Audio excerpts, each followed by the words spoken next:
Welcome to Novels and Noise. I'm Lucas Reed. This is the book club with music and poise. Today we're doing our first club, our first book club.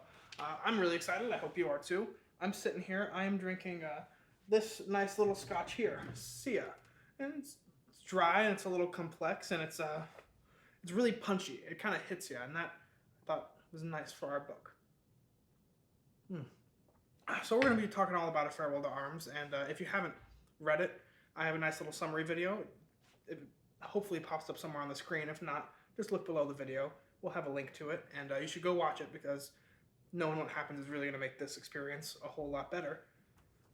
Without further ado, let's get into it. All right, let's get into the history of the book before we get into the story. So the first thing I wanted to point out was the similarities between the protagonist and Ernest Hemingway's own life. Both of them were ambulance drivers in Italy in World War I.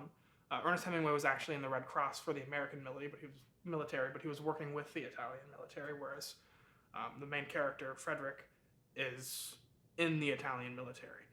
Both were injured by a mortar. We don't know if it was a trench mortar like it was in the book for Hemingway, but probably something similar. The only difference actually is, this is such a random distinction, but why not? Henry in the book was delivering cheese and noodles to his friends. And in real life, Hemingway was delivering chocolate and cigarettes. So why did he make that change? Your guess is as good as mine. The writing in the book about his injury, Hemingway actually said very closely mirrored his own injury with the way he was hurt and the experience he had. So that makes it a little more, chilling, maybe. He recovered in Milan. He fell in love with a nurse, just like the main character, but his nurse's name that he fell in love with was Agnes von Kurowski. And we can see why he changed the name from Agnes to Catherine. It is a much prettier name.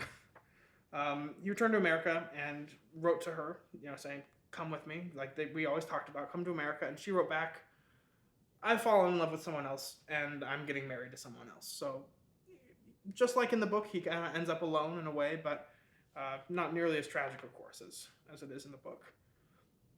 Just like in the book, he was the first American ever awarded the Medal of Valor, but he wasn't actually there for the Italian retreat, like he was in the book. After he got injured, I don't think he ever saw any, action or combat again.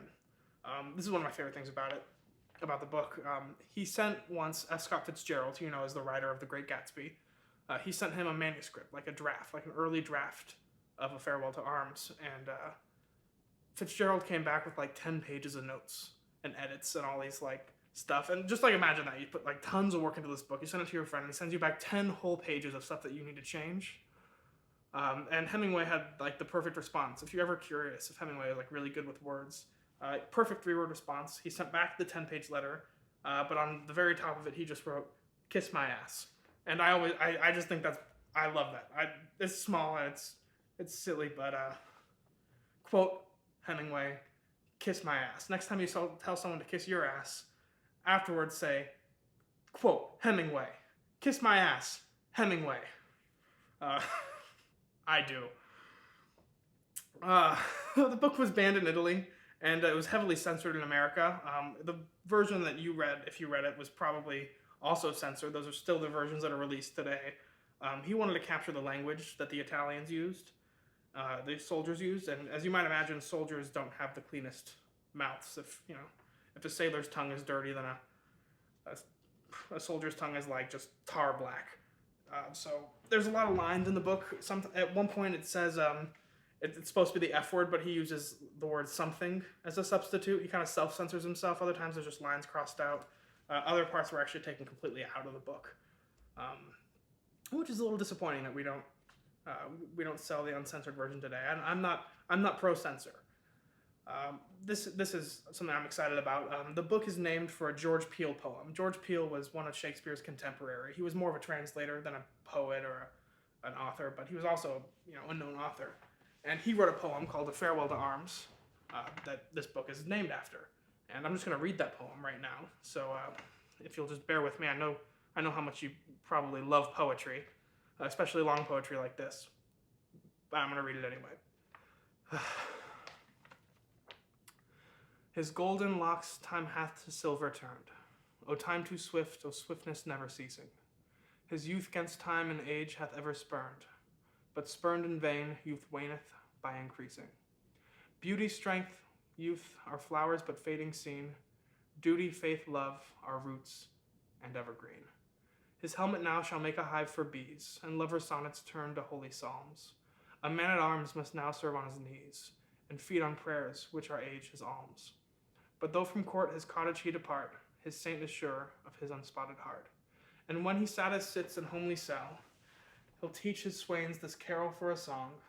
Blessed be the hearts that wish my sovereign well, cursed be the souls that think her any wrong. Goddess, allow this aged man his right to be your beadsman now that was your night. And that's the poem. Thank you very much. It was a great reading.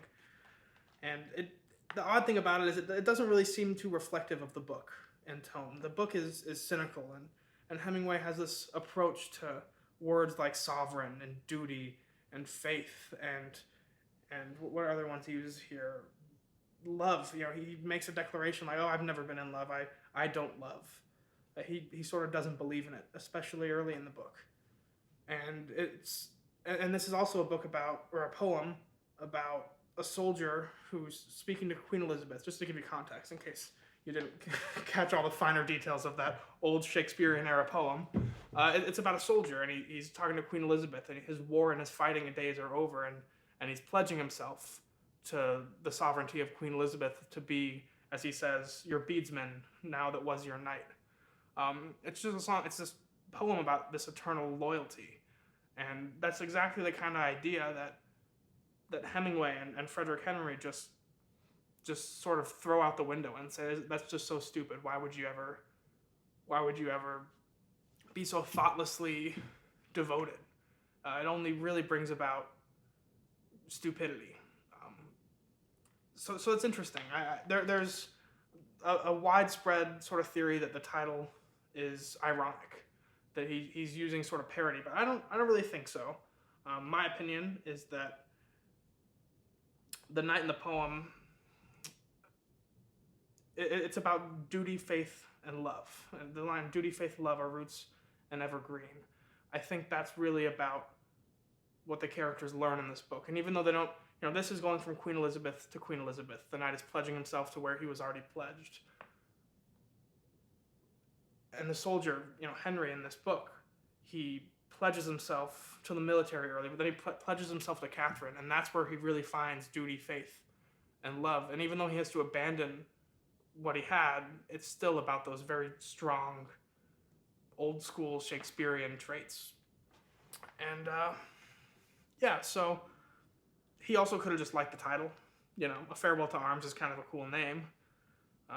Hemingway actually once wrote, I was always embarrassed by the words sacred, glorious, and sacrifice. So it's a little odd. I'm curious if you have any thoughts on why he might have named it after that poem. Just read through the poem if you've read the book or if you've listened to my summary of the book and see if you think there are any similarities because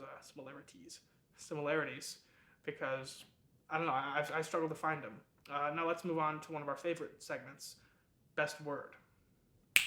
Ba-da-ba-ba-da-ba-ba-da, Best Word! This is the Best Word segment of the show where I read the book and I look at all the words in the book. I look at every single one and I tell you what the best word is. So let's get started. We have a couple honorable mentions. Honorable mention number 1, coagulate. Say it slow. Say it fast. Coagulate. It's a good word. Sportissimo. Sportissimo. Also a good word. And then a special shout out to the name of the author on the front of the book, Ernest. It's a great name. Who wouldn't want to be named Ernest? I just wouldn't want to be called Ernie. And then last honorable mention before our winning word is croyant. Croyant. Do you need to know what it means? No, but it's fun to say. And then our winning word, our very best word of all the words and all the sentences and all the paragraphs and all the chapters and all the subbooks of the book, A Farewell to Arms. Read it with me now. Babbiting. B-A-B-B-I-T-T-I-N-G. Babbiting. It's fun to say fast. It's fun to say slow. Babbiting. Babbiting. Pitbull would make like a great song out of babbiting. It could be a beat. Maybe I'll do that this week. I'll make a babbiting beat. Babbiting is just a type of metal. It's like a totally lame meaning. He's talking about like metal all over the ground from shrapnel, from mortars, and he says, oh, it looked like babbiting metal. And it's a totally lame use of it in a sentence, but it is so fun to say. Say it. Go ahead and say it. I'll wait. I'm sure that was very fun to you. Let's move on to the next segment, a segment that I love, a segment that you love, a segment that I know you love. Things I liked. All right, this is Things I Liked. This is the part of the book club where I just list things that I liked about the book. It could be anything. It could be the color of the book, it could be the content of the book, but mostly it's going to be the content of the book. So let's just get started. I'll read through them, and maybe I'll expound upon them. Maybe I'll just, read through some quicker than others. One of the things I really loved about the first 2 chapters was it was just mostly setting. The whole first chapter, there's not a character in the book. He's just describing the front. And it's like a romantic painting. He's using beautiful descriptive language of the chestnut trees and the stones in the river and the frames of the houses and the mountains in the distance. And it's like, isn't this the front of the war? Or isn't there fighting like right there? And he describes it, but it's like everything that has to do with the war is far away or it's moving past him, right? He looks out the window and he sees the cars go by and he sees the soldiers march by. He looks off into into the mountains, like almost romantically, and he says the artillery fire is like thunder. And it's just, I think it's a really interesting way to start off the book, and what he's doing is he's setting up the idea that the perspective of the character is defined through his descriptive language, because Henry is the narrator of the book. And at the beginning of the war, the priest actually has a great line. He looks at Henry and he says, the priest says, "I hate the war." And Henry says, "Yeah, no, I don't like it either." And the priest goes, "You don't mind it. You don't mind the war. You don't even see the war." And Henry's a little insulted, but he doesn't see the war, and it's shown in this first chapter. In the second chapter, the first thing that happens is, they said, and we moved across the river closer to the war, closer to the battle. We were a mile away from the fighting. So suddenly they get much closer to the war, and things are still romantic, but it's a little more distorted. There's violence, there's more presence of military descriptions. He says the houses, he notices how they're decrepit and blown sometimes to bits. And that sort of sets off the chain. The more we go into the war, the less chestnut trees and beautiful streams and beautiful clouds coming over the mountains there are, and the more dreary, dull, warlike descriptions there are. And the opposite is true when he's with Catherine Barclay. When he's with Catherine Barclay, I should just start saying Catherine. When he's with Catherine, everything starts to get lighter. And it's all done through the narrative description. I think it's kind of makes those boring parts of the book a little bit more fun to read, and I really like the way he did that. I also like discussion about whether the war is worse than defeat. Almost every character at some point talks about what they think of the war and what it means to be defeated. Some characters think that defeat is better than victory, even because it can come sooner, and all that matters is that there's an end to the war. Others think that very patriotically, that they would like to die for the homeland, and there's no unifying ideology between all the soldiers, and I really liked that. So we look back on World War I and we look back on World War II, and we think like that's what unified the troops, right? There were these attacks and these ideas, these big ideas between the countries. The countries each represented certain things, and that's what unified everyone to fight. And Hemingway was there. It's just not the case. Everyone had different ideas about whether or not they should be there, how it should end, what it even is and means, and they disagreed a lot. And they all just had to be there is the only thing that unified them, and they were all just getting through it. And that's an interesting way. It's a nice reminder, actually, to look back on history as groups of people and not big events. All these big events, all these wars were made up by people who were all incredibly different and incredibly unique. And I really liked all the discussion of that. It was really deep in some parts, and I really enjoyed it. I liked the representation of rain in the book.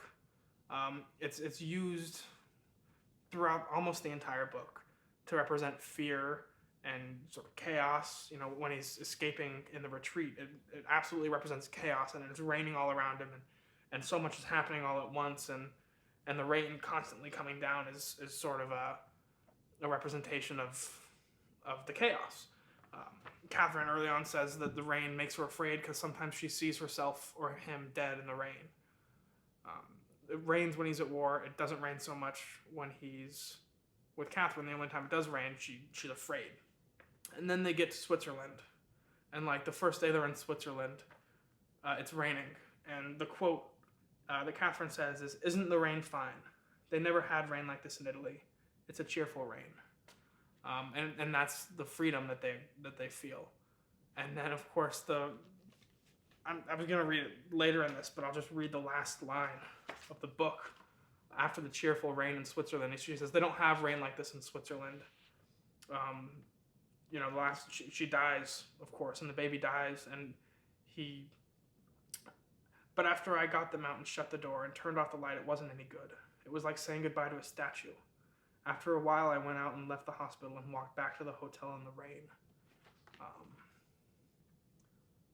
And the rain was light in Switzerland, but it never, they never escaped it. And I love the representation of rain in this book. That line hit me very hard and very powerful, I thought, because of the way it's used in the rest of the book. And I like that, so that's another thing I like. I won't go too far on this one, but I like how Catherine is the most broken person at the start of the novel and the least broken and the strongest by the end of the novel.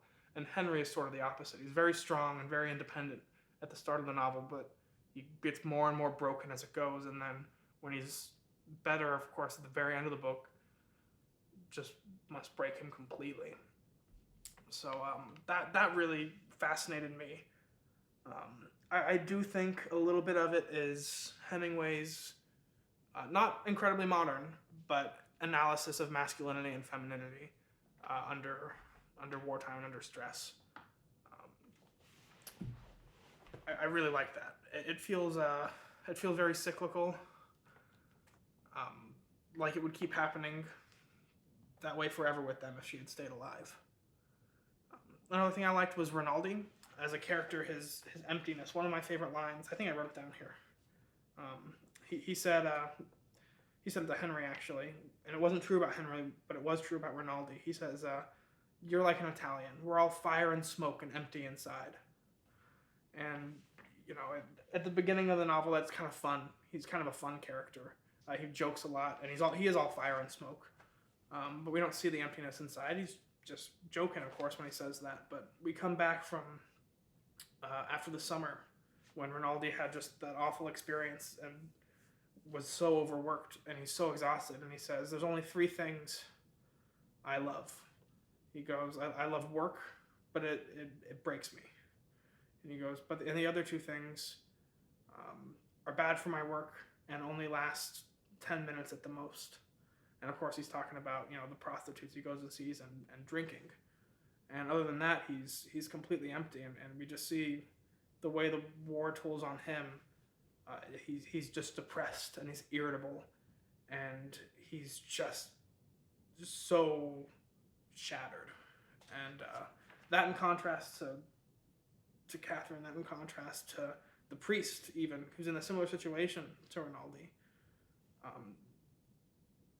It shows you the importance of needing to have something to hold on to place your life around, and I really like that in the book.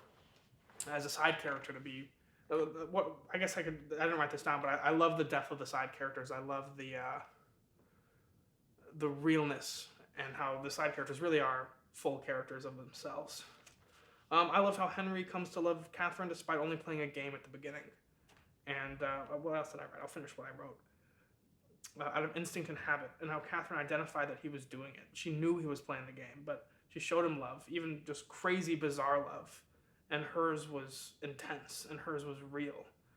And that made him understand what it meant over time. I like that. I won't go super deep into that, lest I get into too lovey-dovey of talk. He only went to whorehouses, right? That was his experience of love before. Or maybe sometimes it wasn't a whorehouse, but just a one-night stand. And she was the opposite. She had an 8-year committed relationship before him, and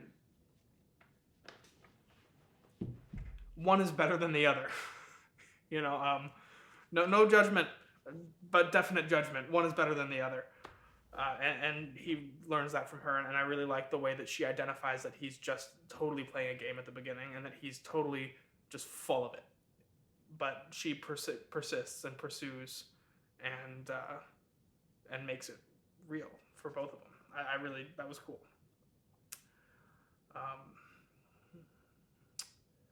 Yeah, well, one of the things I noticed, I don't know if this is something I liked, but they ignored each other's past completely. There's a point where she mentions that, like, oh no, my father had gout, and this is like well into their relationship. Like, I think she might be pregnant even at this point, and he's like, oh, you have a father. You have a father? Like, you've been together for like how long? And you've said you love her how many times? And you've what? You didn't even know her family, if she had any family. And he's like a little puzzled that anything might exist relating to her that's not him. And it's just bizarre. And of course, she doesn't want to hear about his past with the whorehouses and with other women for good reason, by the way. And he never wants to hear about her past with the boy that she had loved and who died in the war. And it comes off as incredibly immature and incredibly ignorant, and their love is to an extent, but at the end of it, I guess I really can't criticize it. It's such desperate, drastic times. I mean, how do you criticize it? I've been going too long with that whiskey, I think. So yeah, they don't sponsor me or anything, but darn fine whiskey. Small. Thank you for watching me drink whiskey. Let's move on a little bit. There's the scene, I think it's at the end of chapter 2 actually, where they're all teasing the priest, and the priest is just teased relentlessly. And the captain, he was making these jokes. He's like, oh, the priest, five girls against one with the priest. Oh, the priest loves women. And the priest is like, come on, stop teasing me. And then the captain gets angry at the priest because he thinks the Pope wants the Austrians to win. And the priest is just kind of quietly in the corner trying to talk to Henry and recommend, like, oh, when you go on leave, come to my home. And Henry has this nice, sweet conversation with the priest, and then the captain says, come on, let's go to the whorehouses before they close. And Henry turns to the priest and says, good night. And the priest says good night back, and they leave. And I just thought that was the moment that we saw Henry we saw who Henry was. It was really early in the book. It's one of the first things we really see about him. He looks at, and what the priest is talking about is Abruzzi to him. It is the town that he loves, that's peaceful, that he wants to go to, and he's recommending it. And he kind of turns to the priest and says, thanks, but good night. I'm saying good night to you. I'm saying good night to God. I'm saying good night to everything you represent. Because then he goes on to leave, and he never goes to Abruzzi like he tells the priest. And I just thought that was really powerful and a really significant point for Henry. Let's move on to the next point. I love when Catherine laughs on the boat when the umbrella buckles. I love it. When I don't need to, you read the book, I don't need to explain what happens, but the umbrella breaks and she just laughs, and it's like, you're gonna die. You're gonna die, like, and your umbrella just broke, which is also not good. And he's been rowing for hours and hours and hours and hours, and you're gonna die or get caught and killed. And she just laughs. And I had the thought that if she was there when he was retreating with the Italian military and all the horrible things were happening, when everyone's getting killed and he gets taken by the battle police, that even in that situation, even in that kind of chaos, she would have been able to find joy and with him, because they're together. and that's really all she wants. And that's such a strength to be able to recognize that you are where you want to be, and just to laugh at it. And he's like, "Why are you laughing?" He doesn't get it. He doesn't get why she would laugh in that situation, because of course he doesn't get it, because it doesn't make logical sense. But it's better than logical sense. I think it's awareness of the abstract, of the chaos, and of the luckiness that you, even in that chaos, get to be with who you want to be with. And I don't know. I think she's incredibly strong at that point in the book, and I think she's incredibly mature. And that's the moment where I really fell in love with her character, I think. So I loved that scene. Pick it up, I might as well drink it, right? A little eye contact sip for you. You just throw that over there. This one too, don't need it. Okay, the next thing I really liked, I've got like 4 more of these. We're almost through, I promise. I don't promise, it's gonna take a while. The priest. I love the character of the priest. I wrote so much, I'm gonna shorten this one for you because I could go on forever. But the priest is such a well-written character because he's really a person, and no one sees him that way, right? All these soldiers mock him because he's a representative of their vision of the church and of religion, and they're very skeptical, of course, because the Catholic Church is sort of backing the enemy, but he's this Catholic priest who's with them, and they go, you want the Austrians to win. And he goes, that's not true. He's like, I don't believe that. And he goes, you don't even want us to fight. And he goes, well, no, I think if we have to fight, we should fight. But they don't even care what he has to say. They don't see him as a person. They only see him as a manifestation of their own frustration and thoughts about the church. And if they're critical about the church, that's okay, but he's not the church. He's just a person, and he's a really conflicted person. And I really appreciate the way Hemingway wrote such a complex character as kind of a contrast to our main character, who's so simple at the start. I think the main character becomes more complex, like the priest does as it goes on. One of the things I love about him is, a very priestly thing to do. If you wrote a priest into a war story, a very priestly thing to do would be to, like, when someone comes to him and they're talking about how hard it is, for him to just quote some piece of scripture, right? For him to say something like, it's all part of the great plan. Don't worry, it's all going to work out the way it's supposed to, because of course it will, because it has to, because this is part of your beautiful plan too. And that's fine and good, but just doesn't mean a lick. If you're in the front lines of World War I, it really doesn't. And I appreciate that he's not I'm going to call it like the Instagram priest. He's not doing Instagram quotes. He struggles. He struggles with hope and the drudge of war in a super real way. He talks early on. He doesn't think there's any hope. My favorite. I'm going to quote this later. I'm going to probably use this to close the show. But my favorite quote. He says something along the lines of, there is always hope, but sometimes I cannot. I try always to hope, but sometimes I cannot.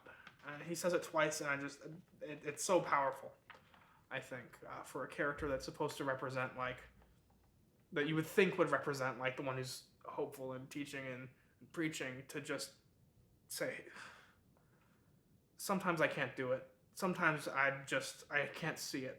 Sometimes I can't see the hope, and I know it's there, but I can't see it. And that's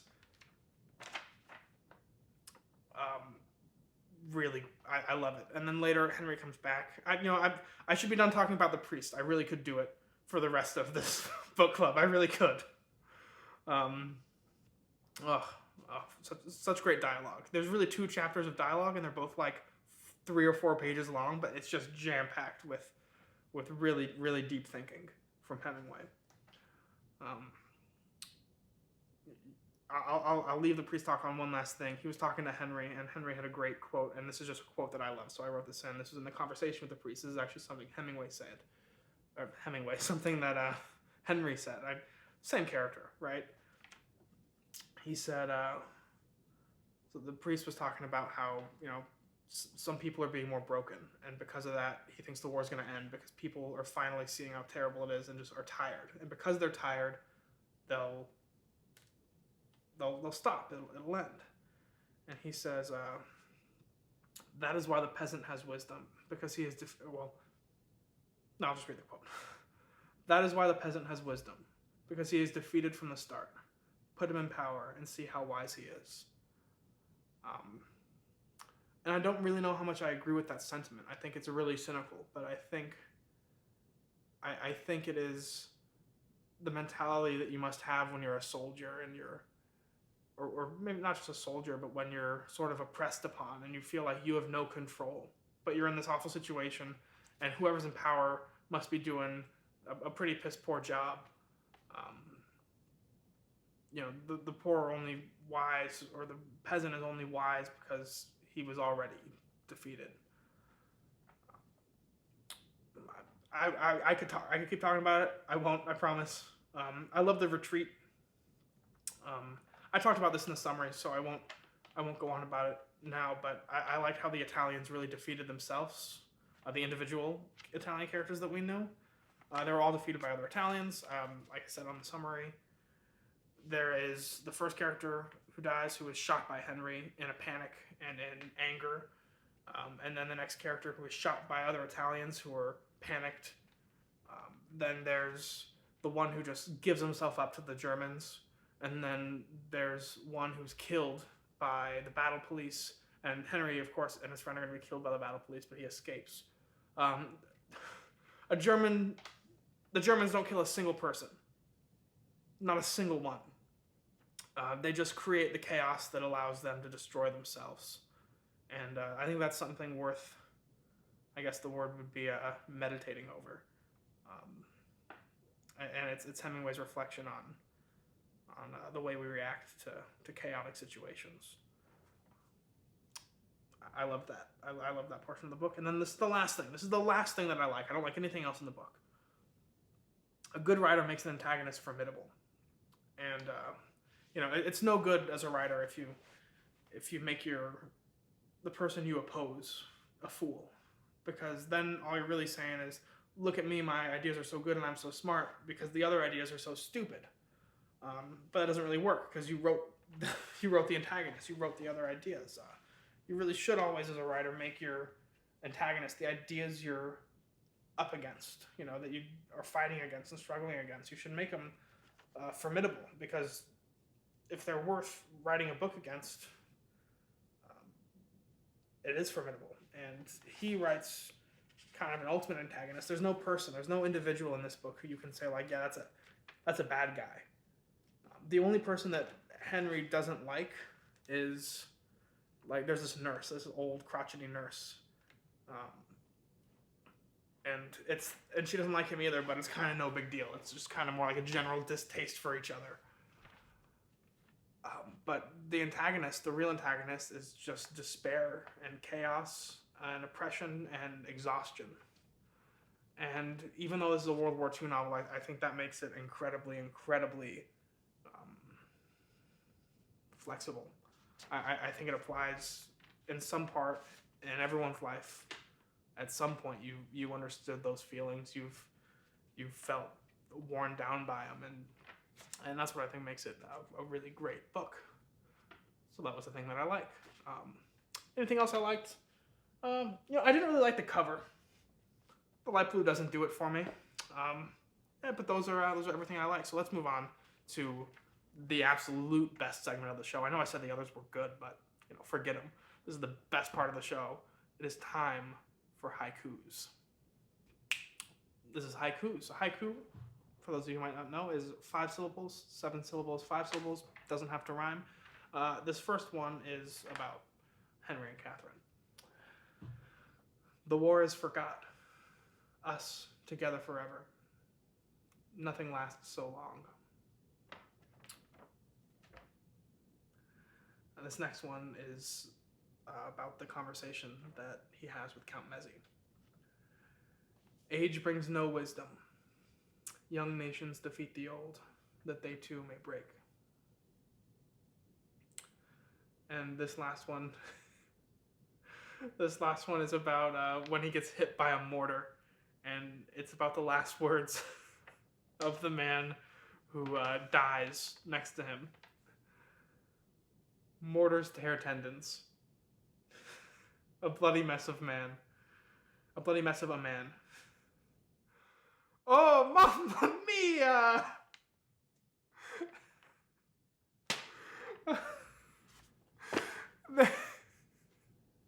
he gets hit by the mortar and he's like torn apart and his tendons are everywhere and he's dying and he's Italian. So he says mamma mia, like, oh mommy. And I can only see him as like Mario from the Super Mario Brothers, or like some pizza chef saying like mamma mia. And it's like such an intense part of the book, and I laughed so hard. I don't know if I started crying, but if I didn't, it was close. So those were the 3 haikus in our, I guess we'll call it haiku story hour. We'll move on to our last little bit next. All right, so this last section is called Abruzzi. That's what I titled it, because I think Abruzzi is everything when it comes to this book. Of course, it's the town that the priest recommended for Henry's leave, and the priest holds it up as sort of this ideal place, and it's Hemingway's representation of the ideal, of the perfect place to be, the place you want to be but that you can't be, or for Henry, the place that you should have gone but you didn't. And each character really has a different Abruzzi in their life, and each person, in real life, of course, has a different representation for what that means to them. But Hemingway uses Abruzzi early on, so that's going to be the metaphor I use for every character. When I say it's their Abruzzi, I mean that it's their ideal. It's their moral and physical ideal of a place to be, of a situation. Catherine becomes the Abruzzi, of course, of Henry over time, and I actually don't think Henry is Catherine's idea of Abruzzi. It is her place. I think that her place died before the book started.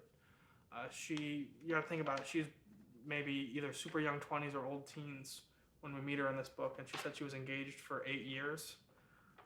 That's pretty much all of her matured life. So she's lost what she's lived almost all of her life thinking was her Abruzzi and her place, which is why she can love so strongly and why she can take hold of the situation and grasp it and care and live so much in the moment the way she does. And then there's characters who don't have it at all, who've never had it, like Rinaldi. Like I said, fire, smoke, and empty inside, and it drives him to depression. And the priest, of course, has the actual place Abruzzi, but everyone sort of has a different grasp on it in this. And one of the things that the book really says that is really depressing is that it just doesn't last. It's just a dream. It's just a passing. You can't hold on to it forever. One of the quotes really about this, the quote's not about this so much in the book, but it really addresses this, is this. It's said by Henry in the narrative. If people bring so much courage to this world, the world has to kill them to break them. So of course it kills them. The world breaks everyone, and afterward many are strong at the broken places. But those that will not break it kills. It kills the very good, and the very gentle, and the very brave impartially. If you are none of these, you can be sure that it will kill you too, but there will be no special hurry. And that's interesting for him to say, because everyone talks about breaking in the book. I don't think there's a single character, except for maybe the ones who are only in it for a minute, that don't talk about themselves or the people they know or the enemy breaking and hoping or despairing over it. And the inevitability of death and the inevitability of horror and tragedy is really what this book comes down to in the end, of course. You know the ending by now. So Abruzzi must become a memory. Catherine was good, she was gentle, and she was brave. She was all the things in that quote. And the world killed her. And it doesn't feel like it makes any sense, but that's all that Hemingway is really saying. Um, he's saying that it kills him, and he doesn't say why. He doesn't know why. That's sort of the point.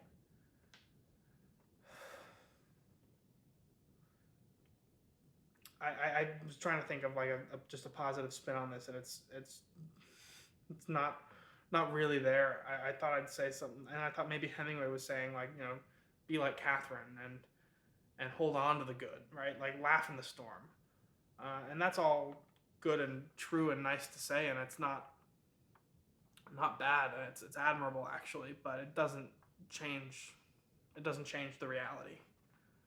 It's just a way of living in it. It's hard to say what to do with that as a message. I don't think I'm here to give you a motivational speech or anything. We're just talking about a book. But just about the last thing I wrote